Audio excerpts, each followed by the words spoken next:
And now, news. Very fake news. I see a lot of excellent journalism being done. Give me the press. I'm not sure, to be honest. How can you ask a question when you don't know the press? He said that journalists make up stories and make up sources. As a journalist, I don't really like being the story here. Very fake news. And many of your compatriots had to change the reporting, and they had to apologize, and they had to correct. This is a golden age of journalism in a lot of ways. Mr. Biden, what flavor did you get?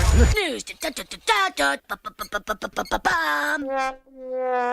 Well, the fake news media, they did not issue many corrections about the Brian Sicknick fake news or the Russian bounty fake news, but the New York Times is working on something.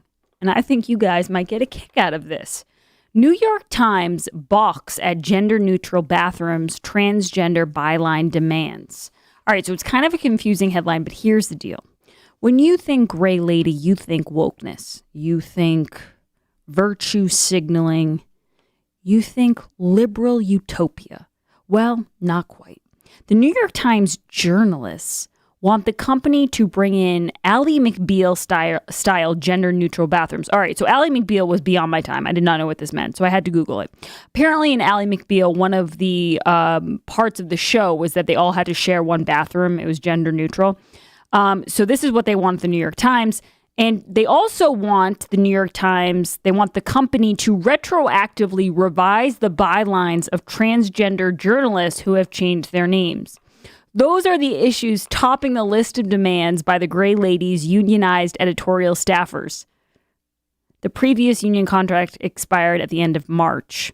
So far, management is digging in its heels on the bathroom question as well on revising bylines.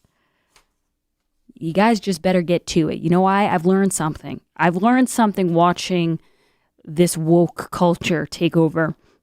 And that is, it's a culture of appeasement.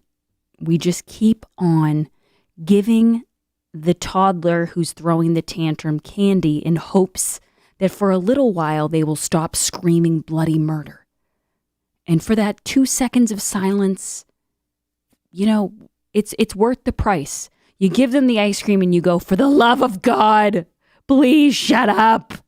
Leave me alone. So give them the gender-neutral bathrooms. Revise the bylines. That's what they want, and that is what they shall get. And they want it now. New York Times. All right, now I am going to open up the phone lines here, 844-500-4242, because I got to give Howie Cart credit for this. I'm kind of blown away by some of these submissions. I didn't think people like this. I knew there was one in every crowd, a Karen, but I didn't know that they were everywhere. And I'm going to read you some more of these. And I will be switching up my Karen voice depending on the character. This is more of an old school Karen. In the night shifts, they don't use masks. And if they do, they don't wear it correctly. It's very unsanitary. Since our city has really high case numbers, they should get some type of fine for it because customers can't go into the restaurants without them, but workers can serve us without masks. This is sickening. Staff, along guys, I think it meant aloud. Staff, the spelling on these is brutal, by the way, just as I know. Staff allowed guys to drink at bar for 7 hours. Way longer than 90 minutes. We all want to make money, but this is just wrong and unfair. This is one of my favorites. I had an appointment in Leominster this morning, and I waited at the dealership while my vehicle was being worked on. As soon as I walked in, a few employees quickly rushed to put their masks on. However, several other employees did not have masks on at all during the time I was there, which was about 40 minutes. These employees without masks were talking to various other employees during my stay, each time directly next to each other, perhaps 1 foot apart. But certainly not anywhere near the 6-foot social distancing guidelines. There was other customers waiting in the waiting area who was wearing a mask Also witnessing the several employees not following any COVID-19 guidelines at all. The employees had no care that there were customers visibly waiting in the waiting area, which is open to the rest of the dealership. Not in a separate space, and no dividers. No dividers. How much longer must this go on? What? Charlie Bacon, when are you going to step in? This is a good one. They're advertising an open mic night indoors in the bar. They're scheduling live music events indoors with singing, which goes against the guidelines set forth per the state for no singing allowed indoors, posing a threat to patrons. I really enjoy that one because set forth is also spelled incorrectly. You could probably guess that. Yikes. These people. End scene.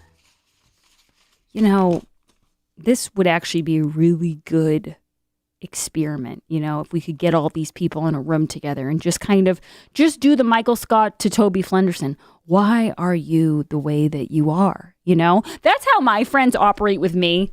Like some of my friends from high school and stuff, they kind of feel like, what happened to you? You know, why do you like Donald Trump? Why do you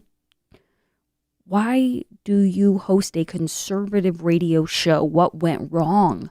And that's what I want to say to the woman who goes into a dealership and sees a bunch of young guys and gets mad that they're pulling their masks up when she walks in. Like, what happened along the way? Show us on the doll where somebody not wearing a mask hurt you. It's so insane. I cannot even wrap my head around it. I see you guys calling in. I'll take some calls. I'll actually break short here so we can fit in a few calls on the other side. Do you know a Karen? Are you a Karen? Do you have a Karen in your family? Have you run into this? If you run a business, you know, I had that one guy call in and say he's had people come up to him and yell at him. I've had some people say to me, you know, could you put your mask on, please? But I haven't had anyone aggressively yell at me. I don't know if I could take that. I do not know if I could take that at this point. Allergy season is here, and that means one thing. You need the Eden Pure Thunderstorm air purifier. Warmer temps are creeping up, and you're going to want to open those doors and windows, pull down your mask, and take in a big breath of fresh air. But you know what that also means, Jared? Allergies. Yes, it does. And save the dimes, Karens. I have on occasion been known to go outside without a mask. Sans mask. Sans mask. QUE. And when that happens, I get the runny nose, I get the watery eyes, the scratchy throat, everything that comes with a pollen allergy. And now it's super pollen time. But when I go inside, I have the Eden Pure Thunderstorm, and it is the best allergy aid I have ever had. I do take medication, but it doesn't always get all the symptoms. But the Thunderstorm actually changes the air in the room or the floor that you're on. It ionizes the air. It gets rid of the allergens. It eliminates odors and pollutants. It gets rid of some viruses, and you're breathing clean air. No mask necessary. No mask, no problems. Right now, you can get the Thunderstorm at the lowest price available. Just use code word GRACE, and you'll save an additional $10 off the sale price and get free shipping. Go to EdenPure.com, click on the radio banner, and put code word GRACE at checkout. That's EdenPure.com, radio banner, and code word GRACE. 844-500-4242. I see you guys lining up to talk. Let us know if you have a situation like this, or maybe you're reading these and you're thinking, good for those people for calling in and standing up for the COVID Karens.